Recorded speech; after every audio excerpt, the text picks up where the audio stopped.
চলুন একটু বাংলার দিকে ঘুরে আসি। 925 বছর পুরনো একটি বনেদি বাড়ির পুজো। জানেন, বাংলার সাথে সেই পুজোর যোগ রয়েছে অযোধ্যার। কারণ এই পুজো আগে অযোধ্যায় হতো, কিন্তু এখন সেই পুজো বাংলায় হচ্ছে। তার বয়স 925 বছর।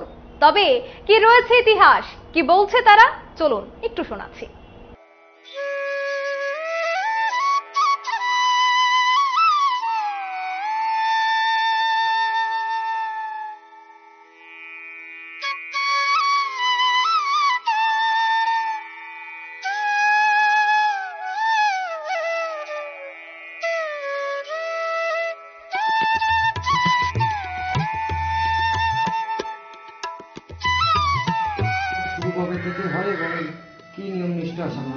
আমাদের এই পুজো 925 বছরের পুরনো পুজো। জীমূতবাহন পুজোর দিন থেকে পুজো শুরু হয় এবং তারপরে বোধন থেকে 15 দিন পর্যন্ত পুজো চলে এবং ষষ্ঠীর দিন রাত্রেবেলায় ঘট ভরে আমাদের পুজো শুরু হয়। সপ্তমীর দিন সকালে আবার মায়ের প্রধান ঘট ভরে নদী থেকে ঘট ভরে নিয়ে আসা হয় এবং কলাবইয়ের স্নান, তারপরে আমাদের পুজো শুরু হয়। পুজো 7 দিন কত আনন্দ সহকারে করেন এবং কি কাজকর্ম থাকে পুজো 7 দিন আপনাদের? পুজো 7 দিন আমরা পরিবারের সদস্য এবং গ্রামের লোকজন, কারণ আমাদের এই গ্রামটা একটা ছোট্ট গ্রাম এবং গ্রামের মধ্যে একটাই পুজো হয়, তার জন্য সমস্ত মানুষ আনন্দের সঙ্গে কাটায় এবং 4টে দিন আমাদের খুব আনন্দের মধ্যেই কেটে যায়। কি কাজকর্ম থাকে পুজোর মধ্যে? তো অনেক কাজই থাকে, যেমন বেলপাতা, ফুলের মালা, এই সমস্ত থাকেই। বিভিন্ন কাজকর্মের মধ্যে দিয়ে আমাদের সারাদিনটা কাটে। আমাদের এখানে পঞ্চমুণ্ডি আসনে তো পুজো হয়। হ্যাঁ, পঞ্চমুণ্ডির আসনেই পুজো হয়ে আসছে। যে সমস্ত বাইরে যারা থাকে তারা কি পুজো 4 দিন আসতে পারে না? সব চেষ্টা সকলেরই থাকে, কিন্তু হয়তো কর্মব্যস্ততার মধ্যে হয়ে ওঠে না। তারা সোশ্যাল মাধ্যমে দেখার চেষ্টা করে। কি নাম আপনার? আমার নাম অর্পণ ঘোষ।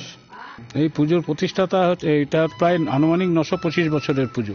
এই পুজোর প্রতিষ্ঠাতা হচ্ছে সানন্দ ঘোষ। আমাদের সানন্দ ঘোষ হচ্ছেন সোমেশ্বর ঘোষের বংশধর। তিনি সোমেশ্বর ঘোষ আমাদের বীজ পুরুষ। তিনি আসেন অযোধ্যা থেকে, উত্তরপ্রদেশের অযোধ্যা থেকে এসে যজানে বসবাস করেন। তারই বংশধর সামন্ত ঘোষ এবং সীমন্ত ঘোষ এসে রসরাতে বসবাস শুরু করেন।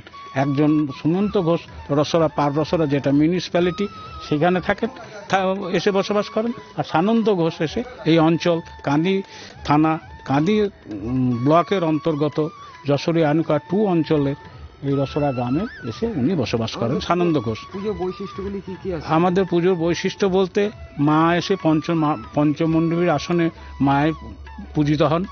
মায়ের চতুর্ভুজা মা আমার, হ্যাঁ, কৌলিকী পূজা। এটা স্বপ্নাদেশে, হ্যাঁ, এটা স্বপ্নাদেশ, মায়ের স্বপ্নাদেশে মা যেমন বলেছেন সেই রকম ভাবেই সানন্দ ঘোষ সেই পুজো শুরু করে দিয়ে গেছেন। আমাদের পুজো শুরু হয় কবে থেকে? আমাদের অ্যাকচুয়ালি পুজো শুরু হয় জীমূতবাহন পুজো থেকে শুরু। যে জীমূতবাহন পুজো আপনি দেখলেন এখানে, যে ইন্দ্রদেবতাকে পুজো দিয়ে তারপরের দিন বোধনের ঘট আসে, সেদিন থেকে সেই পুজো শুরু হয়ে যায় এবং সেই পুজো চলে দশমী বিসর্জন পর্যন্ত। এবং তারপরেও মায়ের কাঠামো, যেদিন ওটা 8 দিন পরে, সেই কাঠামো আসার পর মায়ের পুজো শেষ হয়। ঘট দিয়ে শুরু হয় আমাদের 15 দিন ব্যাপী পুজো চলে। জীমূতবাহনের পুজো থেকে শুরু, রাত্রে থেকে। পঞ্চমুণ্ডি আসনে পুজো, পঞ্চমুণ্ডি আসনেই পুজো হয়।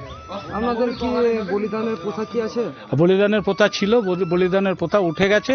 এখন বলিদান হয় দশমী পুজোর দিন, ওই আখ বলি, চালকুমড়ো বলি, এই তো হয়, এরই পুজো হয় আমাদের। এখন আগে ছিল শাক্তমতে পুজো, এখন মায়ের স্বপ্নাদেশে সেটা ওই বৈষ্ণব মতেই পুজো হয়। কি নাম আপনার? আমার নাম উজ্জ্বল ঘোষ। মুর্শিদাবাদের এই গ্রামে জানেন কি, এখনো কোনো বারোয়ারি পুজো নয়, শুধুমাত্র এই ঘোষ বাড়ির পুজোয় এখন প্রচুর দর্শনার্থীদের ভিড় জমে। যেহেতু গ্রামে কোনো পুজো হয় না, তাই সেক্ষেত্রে দর্শনার্থীদের উপচে পড়া ভিড়, প্রচুর সংখ্যক দর্শনার্থীরা সেখানে ভোগ নিতে যায়। তাই আপনি যদি মুর্শিদাবাদে যান, অবশ্যই কিন্তু ঘোষ বাড়িতে ঘুরে আসতে পারেন। এই মুহূর্তে নিয়ে নিচ্ছে ছোট্ট একটি বিজ্ঞাপন বিরতি।